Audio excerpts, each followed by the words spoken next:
My name is Eleanor Voss, and I am 69 years old, and I want to tell you about the phone call my oncologist made on a Tuesday morning in March that ended 2 years of silence in 4 minutes and 40 seconds.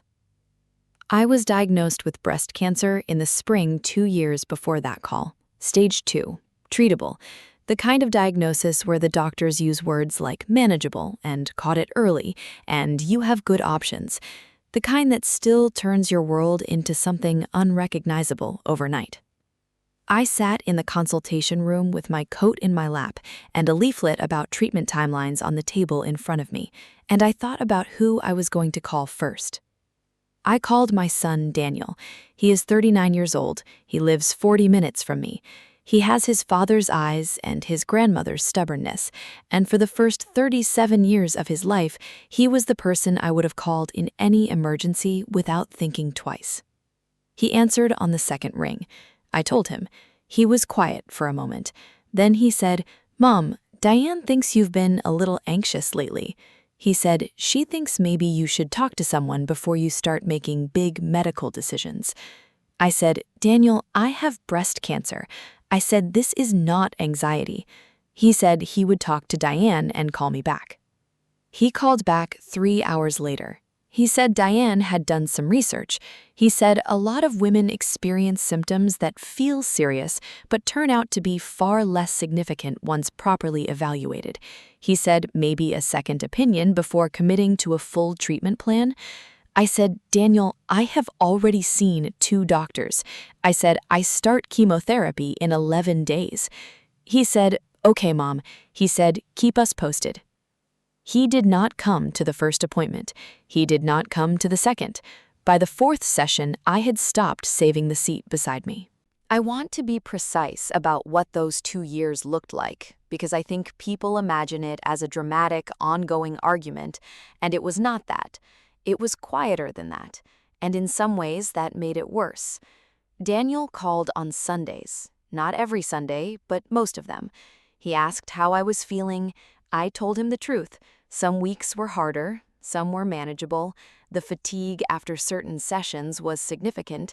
I had lost weight I did not have to lose. He listened. He said things like, "I'm sure you're handling it so well, Mom, and you've always been strong." What he did not say was, "I will be there Thursday." What he did not offer was a hand through a parking lot, or a cup of tea in a waiting room, or the particular comfort of another person's presence in a chair beside you while a machine pushes chemicals through your blood. Diane was the architecture of his absence. I understood that even then. She had spent 4 years carefully repositioning herself as the primary interpreter of reality in my son's life. When I mentioned the diagnosis, she called it catastrophizing.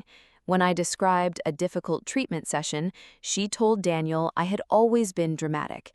When I asked Daniel to come to a specific appointment, the one where the oncologist was going to discuss whether we needed to adjust the protocol, Diane told him I was manufacturing crises for attention because I had never fully accepted that he was an adult with his own life now.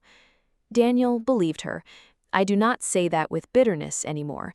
I say it with the particular exhaustion of someone who has had 3 years to understand it, and still does not entirely.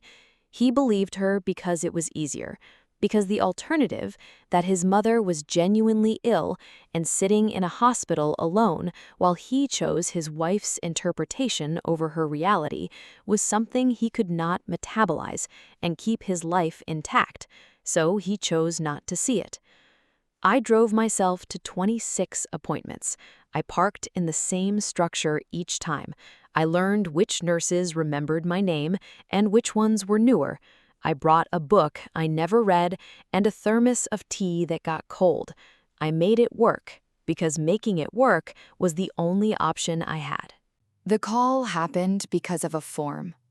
11 months into treatment, my oncologist, Dr. Renata Pereira, asked me during a routine check whether I had family support at home.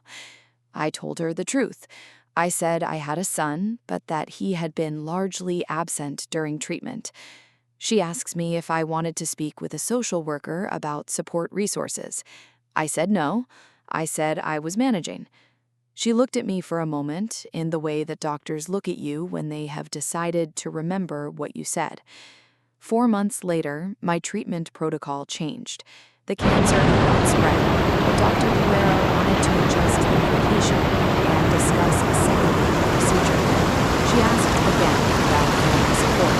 I told her about Daniel. I said his wife had convinced him the situation was not serious.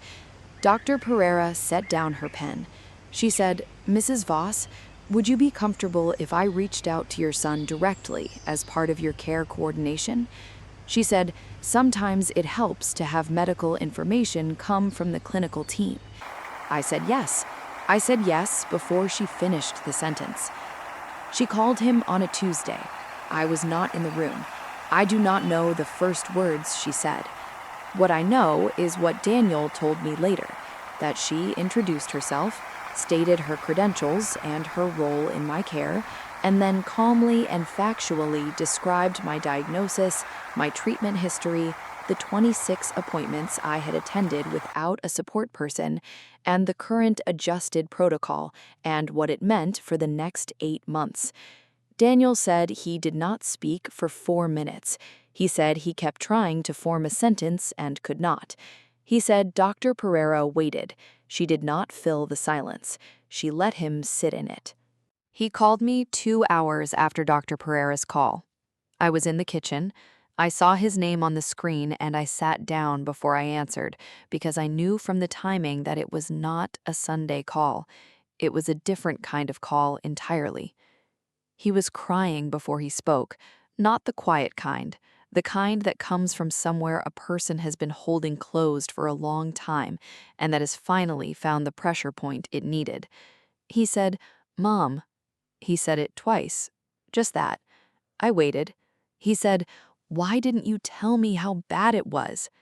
I said, "Daniel, I told you every time you asked." I said, "I told you the first day." He said, "Diane said," and then he stopped.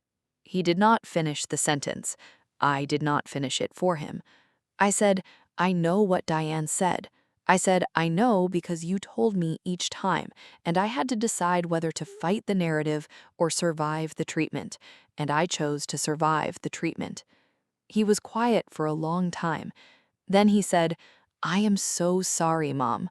He said it the way people say things when they have just understood the full weight of what they are apologizing for, not as a reflex, as a reckoning. I did not tell him it was fine. I have never believed in telling people things are fine when they are not. I said, "I know you are." I said, "I need you to understand something." I said, "There were 26 Thursdays where I sat in that room alone and drove myself home alone and walked into this house alone, and not once did I stop being your mother, and not once did I stop loving you." I said, "But I need you to know what those Thursdays cost me." He said, "I know, Mom." I said, "No." I said, "You don't yet." I said, "But you will, and that's the beginning." What happened after that call happened slowly, the way real repair always does when the damage was genuine and both people know it. Daniel came to my next appointment. He drove 40 minutes, parked in the same structure I had parked in alone 26 times, and sat in the chair beside me. He did not say much. He brought coffee he had stopped for on the way and handed it to me without making it into a moment. And that small, ordinary gesture, the coffee, the chair, the presence, undid something in me I had been keeping very carefully knotted for 2 years. Diane did not come. That situation resolved itself over the following months in the way that certain situations do when the truth has been made undeniable. I will not detail it beyond saying that my son is not a bad man. He is a man who was managed by someone skilled at managing people, and when the management was exposed by a single factual phone call from a woman with a medical degree and no emotional stake in protecting anyone's comfort, he chose correctly. He chose late, but he chose correctly. My treatment concluded 8 months after Dr. Pereira's call. I am in remission. I have a scan every 6 months, and so far each one has come back clean. Daniel drives me to every scan. He sits in the same chair. He brings the same coffee. We do not talk about the 2 years every time, but we have talked about them enough that they are no longer something that lives between us unspoken. I am 69 years old, and I sat alone through 26 chemotherapy sessions, and I am still here, and my son is still my son. Some things cost more than they have to. That does not mean they are not worth what you paid. If you are sitting in a waiting room alone right now, you are not invisible. Someone will make the call eventually, and if they don't, you still made it through. That matters more than they will ever understand. That is my story. Share it if it reached you. Drop your city below. I will see you in the next one.